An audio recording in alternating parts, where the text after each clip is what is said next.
अनुग्रहित करें। बहुत बहुत धन्यवाद। धन्यवाद प्रोफेसर श्रोत्री जी। विश्वविद्यालय द्वारा संचालित 4 सप्ताह के ऑनलाइन ट्रेनिंग प्रोग्राम में, जिसका मूल आधार शैक्षणिक प्रशासन है, इस डिजिटल प्लेटफॉर्म पर हम सभी से संबद्ध हैं। आज आरंभ करते हैं प्रतिभागीगण से, जिसमें विभिन्न विश्वविद्यालयों के कुल सचिव, सहायक कुल सचिव, उप कुल सचिव, सेक्शन ऑफिसर्स, बहुत सारे आचार्यगण, अन्य वे सभी जिनकी अकादमिक प्रशासन में गहरी रुचि है, अपने स्वयं के उन्नयन के लिए, जिस शैक्षणिक संस्थान में है उसके उन्नयन के लिए और सर्वोपरि राष्ट्र के उन्नयन के लिए,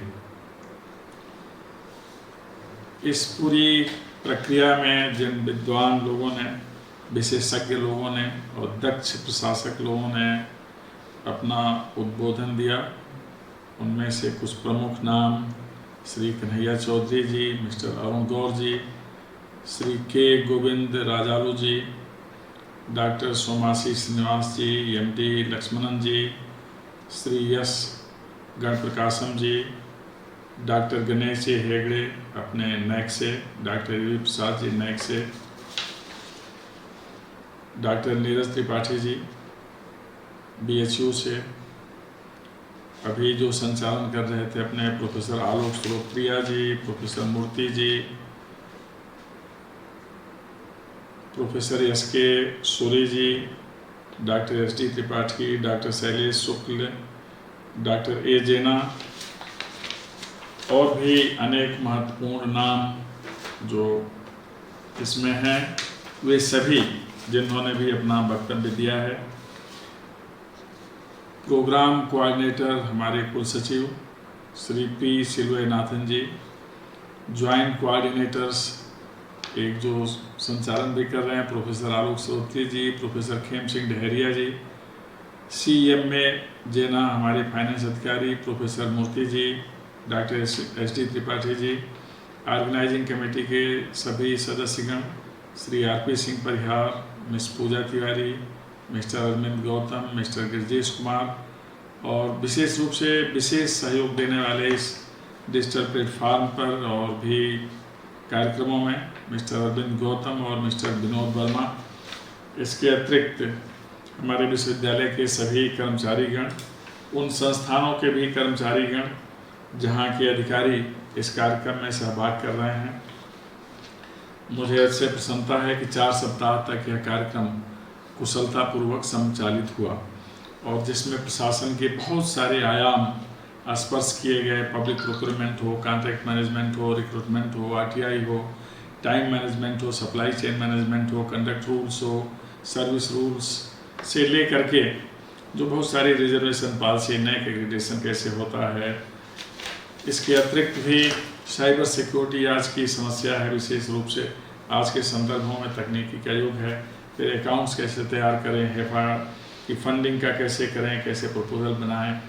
लेकिन इन सब के ऊपर जो मायने रखता है वह है प्रशासन, अकादमिक प्रशासन, जिसके माध्यम से विश्वविद्यालय व्यवस्थित होता है। अगर हम कहें कि एक विश्वविद्यालय का इंफ्रास्ट्रक्चर वास्तव में क्या है, तो इंफ्रास्ट्रक्चर वहाँ का अधिकारी तंत्र, कर्मचारी तंत्र ही होता है। आचार्य अपने ज्ञान से विद्यार्थियों को आलोकित करते हैं। जो विश्वविद्यालय में प्रमुख पद पर आने वाले लोग हैं वो समयबद्ध उनकी नियुक्ति और योजनाएं होती हैं, जिसका एक निश्चित अवधि में उन्हें अनुपालन करना होता है। लेकिन विश्वविद्यालय की जीवन यात्रा के साथ चलने वाले, अस्थायी रूप से रहने वाले वहाँ के अधिकारी कर्मचारी होते हैं। अपने सेवा काल में नियुक्ति से लेकर के और अवकाश प्राप्त करने तक वो एक ऐसी व्यवस्था दे जाते हैं जिसके आधार पर वहाँ नियमबद्ध अकादमिक प्रशासन संचालित होता है, व्यवस्थित अकादमिक प्रशासन संचालित होता है, व्यवहारिक अकादमिक प्रशासन संचालित होता है। यह नियमबद्धता, प्रमाणीकरणता, पारदर्शिता और अनुशासन, यह सब कुछ लेकर के एक अकादमिक संस्थान अपने महत्व को स्थापित कर पाता है।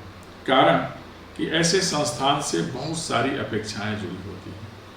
एक अपेक्षा तो स्टेक होल्डर्स की होती है, जिसमें हम आप सभी आते हैं, शिक्षक वर्ग, विद्यार्थी, अधिकारी, कर्मचारी और सर्वोपरि वो अपेक्षा रखने वाले लोग जो गार्जियंस हैं, गार्जियन से जुड़े हुए लोग हैं, उन सबकी अपेक्षाएं होती हैं। इसके अतिरिक्त भी कुछ ऐसे लोग हैं जो हमारे विश्वविद्यालय के सभी विश्वविद्यालयों के स्टेक होल्डर्स होते हैं, जो परमानेंट एम्प्लॉय नहीं होते, लेकिन कार्य करने के लिए विभिन्न रूपों में हमारे यहाँ आते हैं। सुरक्षाकर्मी हैं, स्वैच्छिक हैं, ये सब भी स्टेक होल्डर्स के अंतर्गत ही आते हैं। सर्वोपरि इस विश्वविद्यालय के कार्य संचालन पर निगाह रखने के लिए सत्ता संस्थान भी होते हैं, राजनीतिक प्रतिष्ठान भी होते हैं।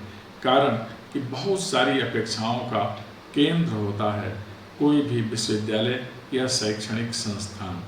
इसलिए शैक्षणिक संस्थान अपनी गतिविधियों से जाना जाए, उन गतिविधियों से जिससे सभी प्रभावित होते हैं। माना कि जो अधिकारी हैं और कर्मचारी हैं, ये सीधे अध्यापन की प्रक्रिया में नहीं होते, लेकिन अध्यापन सकुशल चले, विद्यार्थी को सारी सुविधाएं मिलें, इसके मूल में प्रशासन ही होता है। लाइब्रेरी किस तरह की होगी, हॉस्टल की सुविधा किस तरह से होगी, DSW किस तरह से काम करेंगे, विद्यार्थियों की स्कॉलरशिप कब और कैसे मिल जानी चाहिए, प्रोजेक्ट कैसे बने, प्रोजेक्ट पर जो काम कर रहे हैं प्रोजेक्ट के मार्ग में कोई बाधा ना आए, स्कॉलरशिप से लेकर के और प्रोजेक्ट तक नियमित मॉनिटरिंग हो, यह सब देखना विश्वविद्यालय प्रशासन का काम होता है। साथ ही विश्वविद्यालय प्रशासन ठीक से चले, हमारे यहाँ से कार्यक्रम बने, शासन में जाएं, परियोजनाएं जाएं, वो पारित हों, स्वीकृत हों, अनुदान आए, अनुदान आने के बाद नीतियों, कार्यक्रमों, योजनाओं का क्रियान्वयन हो, यह देखना भी मूलतः प्रशासन का ही काम होता है। यह प्रशासन में केवल अधिकारी तंत्र ही नहीं होता, कुछ शैक्षणिक संवर्ग से भी अधिकारी आते हैं। हमारे डीन्स भी उसमें समाहित हैं, हमारे जहाँ जिन विश्वविद्यालय में प्रो वाइस चांसलर हैं वहाँ भी हैं, चीफ प्रॉक्टर भी इसमें समाहित होते हैं। तो प्रशासन एक मिला जुला संजाल है, जिसमें अस्थायी कर्मचारी तंत्र तो है ही, लेकिन शैक्षणिक जगत से भी लोग उसमें होते हैं। इस तरह से एक बृहद आकार है जिसे हम शैक्षणिक प्रशासन कहते हैं। हमें ध्यान रखना होता है एक्ट क्या है, इंस्टीट्यूट क्या है, ऑर्डिनेंस क्या है, चार्टर क्या है, और इन सबको देखने के साथ ही साथ समय समय पर गवर्नमेंट के निर्देश क्या आते हैं, गवर्नमेंट ऑर्डर्स क्या होते हैं, ये देखना होता है। वित्तीय प्रबंधन में GFR क्या है, इसे भी समझना होता है। यह सब कुछ लेकर के हम जब चलते हैं तो अपने प्रशासन को सफलता के शिखर पर ले जाने के लिए संकल्पित भी होते हैं और सफलता देख भी रहे होते हैं। इसीलिए कहा जाता है कि प्रशासन ही किसी संस्थान के लिए आँख, कान, नाक, मुख और सुरक्षा कवच, यह सब होता है। तो जब यह तंत्र काम करता है तो प्रशासन सफल होता है। हम आप सब जानते हैं कि विश्वविद्यालय में जो लोग अध्यापन कर रहे हैं, जो लोग पढ़ रहे हैं, जो किसी भी रूप में कार्य कर रहे हैं अथवा अपना योगदान दे रहे हैं, उनके साथ बहुत लोग जुड़े हुए होते हैं। उनका परिवार, उनका समाज, और समाज के ऊपर हम सब जिस देश के नागरिक हैं उस देश की भी अभिलाषा होती है। एक शिक्षण संस्थान एक देश से ही संबंधित नहीं होता। शिक्षा तो वह विधा है जो एक क्षेत्र में नहीं बनती है, इसका स्वरूप सार्वभौमिक होता है। आप कह सकते हैं कि इसका स्वरूप ब्रह्मांडीय होता है, कि सब जगह ज्ञान की लहर पहुंचती है, यह ज्ञान की लहर प्रवाहित होती रहे, इसलिए सुविधा हो, उसके लिए आधार तैयार हो, यह सब देखना प्रशासन का ही काम होता है। इसलिए चाहे प्रशासन हो, नियोजन हो, वित्तीय व्यवस्था हो, कल्याण के कार्यक्रम हो, अथवा जो कार्यक्रम हो रहे हैं इनकी रिपोर्टिंग हो, यह सब देखना अधिकारी तंत्र और कर्मचारी तंत्र का प्रमुख दायित्व होता है। अर्थात 3 प्रकार के दायित्व हो गए। एक तो हम जिस पद पर हैं उससे संबंधित, दूसरा हमारे ऊपर का जो तंत्र है उसका निर्देश उससे संबंधित, तीसरा स्टेक होल्डर से संबंधित, और चौथा सर्वोपरि जो हमारे समाज राष्ट्र की अपेक्षाएं हैं उसका भी हमें ध्यान रखना होगा। इन सभी अपेक्षाओं के अनुकूल व्यवहार ही हमारे प्रशासन को सफलता की ओर ले जाता है। आप सभी ने इस 4 सप्ताह में इसके बारे में विधिवत अध्ययन किया होगा। वस्तुतः जीवन में अध्ययन के साथ ही साथ प्रशिक्षण का बहुत ज़्यादा महत्व होता है, और प्रशिक्षण से ही कहा जाता है कि व्यक्ति प्रशिक्षित है, अर्थात उसके पास न केवल अतीत और वर्तमान का बोध है, अपितु भविष्य में उसे कितना अच्छा करना है इसकी सामर्थ्य भी मिल जाती है, उसे पाथेय भी मिल जाता है। आप सभी ने जो इसमें विशेषज्ञ आए हैं उनके व्याख्यान सुने होंगे, निश्चित रूप से उसका लाभ आपको मिलेगा। आपको लाभ मिले इतना ही पर्याप्त नहीं है, इसके बाद आप जिस संस्था में जाएं अपने लाभ को वहाँ विस्तीर्ण करें और इस लाभ का फल औरों को मिले इसका ध्यान रखें। मुझे पूरा भरोसा है कि इस सप्ताह के जो कार्यक्रम चले हैं उसमें आप इतना दक्ष हो गए हैं कि आने वाले समय में जो और लोग होंगे जिन्हें ऐसे प्रशिक्षण की आवश्यकता है आप उन्हें भी प्रशिक्षित करेंगे। एक बेहतर तरीके से प्रशिक्षित व्यक्ति एक कुशल प्रशिक्षक हो जाता है, तो आप इस भूमिका का भी सही निर्वहन करेंगे। हम आप सब जानते हैं कि आज का जो दौर है वो अदृश्य विषाणु का दौर है, और इससे निपटने में डिजिटल प्लेटफॉर्म ही समर्थ दिख रहा है। तो आज के प्रशासन में ICT का बहुत ज़्यादा महत्व है। तो हम टैलेंट के साथ टेक्नोलॉजी का आप समावेश कर लें, इसलिए जो फाइल ट्रैकिंग होती है, रिकॉर्ड कीपिंग होती है, इस पर भी हमें विशेष ध्यान रखना है। अंततः हम जिस संस्था में रहें उसका विशेष ध्यान रखें, क्योंकि वहाँ हमारी आजीविका संचालित होती है। जिससे हम प्राप्त करते हैं उसके प्रति हम कृतज्ञ होते हैं, और कृतज्ञता का भाव हमारे आचरण और दायित्व निर्वहन में दिखता है। मुझे पूरा भरोसा है कि आप अपने दायित्व निर्वहन से अपनी संस्था का यश बढ़ाएंगे, और जो भी लक्ष्य आपके सामने हैं उसे अवश्य पूरा करेंगे। आज क्योंकि समापन का अवसर है तो ज़्यादा आपसे संवाद मुझे नहीं करना है, बस एक शुभकामना आपको देनी है कि आप जहाँ भी रहें सफल रहें, सुरक्षित रहें और निरोग रहें। आपसे बहुत सारी अपेक्षाएं हैं, ईश्वर आपको सामर्थ्य दे उन अपेक्षाओं पर आप खरा उतरें।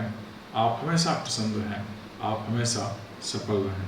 एक बहुत अच्छे प्रशिक्षण कार्यक्रम के आयोजन के लिए जो आयोजनकर्ताओं की टीम है, हमारे रजिस्ट्रार से लेकर के जो जितने नाम मैंने लिए, एक बार पुनः मैं उनका नाम ले लेता हूँ। Shri P. Silvainathan ji, professor Alok Shrote ji, professor Khem Singh Dahariya ji, mister Jena finance अफसर, professor Murthy, doctor SD Tripathi, mister RP Singh Parihar, miss Pooja Tiwari, mister Arvind Gautam, mister Gajesh Kumar और मिस्टर विनोद, अन्य वे सभी जो सपोर्टिंग स्टाफ के रूप में साथ साथ रहे, आप सभी को बहुत बधाई, बहुत धन्यवाद, बहुत मंगल कामना।